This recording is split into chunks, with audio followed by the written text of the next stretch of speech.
The U.S. Congress implies that UFOs have non-human origins, according to Mark von Rennenkamp from The Hill. In Congress, where legislation is drafted, debated, and enacted, clear and concise definitions are of paramount importance, as military aircrew increasingly encounter unidentified flying objects, UFOs. Lawmakers recently made several striking revisions to the definition of UFOs. Key among them are the explosive implication that some UFOs have non-human origins. Members of a key national security focus committee believe that objects of unknown origin are demonstrating remarkably advanced technology by moving seamlessly between air, space, and water. As first reported by researcher Douglas Johnson, a draft bill approved unanimously by Senate Select Committee on Intelligence rebrands UFOs as unidentified aerospace undersea phenomena, expanding the definition to include objects in space and under the oceans, significantly broadens the scope of a muscular new office tasked by Congress with investigating UFOs. The revised definition of UFO also includes transmedium objects, which, according to lawmakers, transition between space and the atmosphere or between the atmosphere and bodies of water. In short, members of a key national security focus committee believe that objects of unknown origin are demonstrating remarkably advanced technology by moving seamlessly between space, air, and water. A report accompanying the legislation notes that transmedium threats to United States national security are expanding exponentially. It strains credulity to believe that lawmakers would include such extraordinary language in public legislation without compelling evidence. Perhaps members have seen the classified sensor data that prompted former President Trump's direction of national intelligence to state that UFOs exhibit technologies that we don't and have that we are not capable of having, of defending against, among several other eyebrow-raising comments. Most strikingly, Congress's new definition of UFO excludes man-made objects. Over the last 7 decades, most UFO sightings involve man-made objects such as misidentified aircraft, balloons, satellites, or drones. Yet now, according to Congress, man-made objects should not be considered under the definition as unidentified aerospace undersea phenomena. And moreover, in a congressional directive, objects identified by the new UFO office as man-made will be passed to appropriate Department of Defense and intelligence community offices for further analysis. Congress, in short, is forcing the government to focus on objects that are not man-made.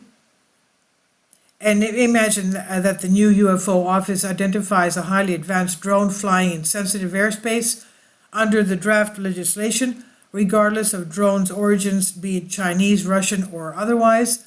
The UFO office must immediately stop investigating and hand the case over to another government entity. This implies that members of the Senate Intelligence Committee believe, on a unanimous bipartisan basis, that some UFOs have non-human origins.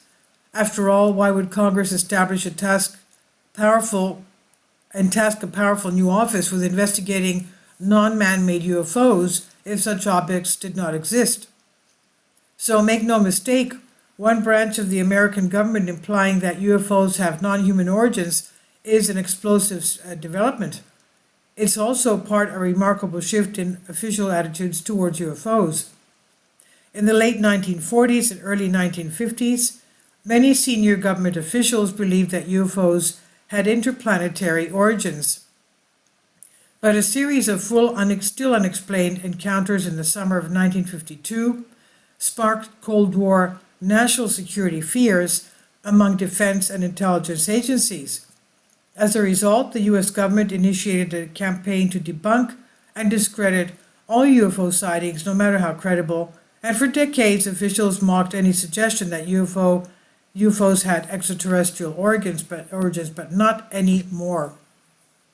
In discussions and interviews, NASA Administrator Bill Nelson suggested that UFOs encountered by military air crews in recent years have otherworldly origins. NASA, it should be noted, is proceeding full force on an unprecedented scientific study of UFOs. Former CIA Director John Brennan stated that UFOs might constitute a different form of life. According to James Woolsey, a fellow ex-CIA director, something is going on that is surprising to experienced pilots, as Top Gun trained aviators remain convinced that they observed objects not of this world. Director of National Intelligence Avril Haines, America's top spy, has not ruled out extraterrestrial origins or for UFOs. Moreover, former President Clinton refers flexibly to the high likelihood of otherworldly life in the universe when asked about UFOs. For his part, former President Obama speculated openly about contact with extraterrestrial life when asked about recent military UFO encounters. After the customary giggles and smirks that still accompany any mention of UFOs died down, both Clinton and Obama adopted a serious matter-of-fact demeanor when discussing the topic. Clinton in particular scolded a television audience for laughing when a host asked him about UFOs. Of note, former presidents continue receiving the government's most sensitive intelligence briefings. Unsurprisingly, this remarkable shift in attitudes towards UFOs is fostering a broader, richer discussion of the phenomena. Comedian political commentator Bill Maher, for example, recently theorized that UFOs are intentionally revealing themselves to fighter pilots. He may be onto something. The geometrically reconstructed flight path of a well-known 2015 UFO encounter off the U.S. East Coast indicates that the object reacted as Navy fighter jet attempted to sneak up behind it. Importantly, the object's movement did not suggest hostility as much as a desire to be observed by the aircrew, which ultimately, quote, flew right up to the thing, end quote.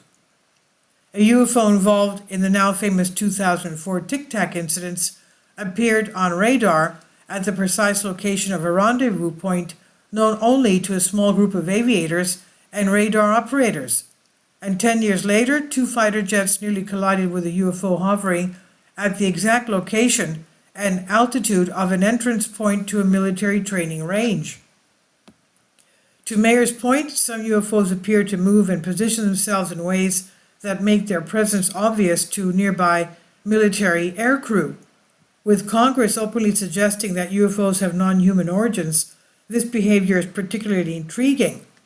And this is by Mark von Rennenkamp from The Hill and its Unbended Reality.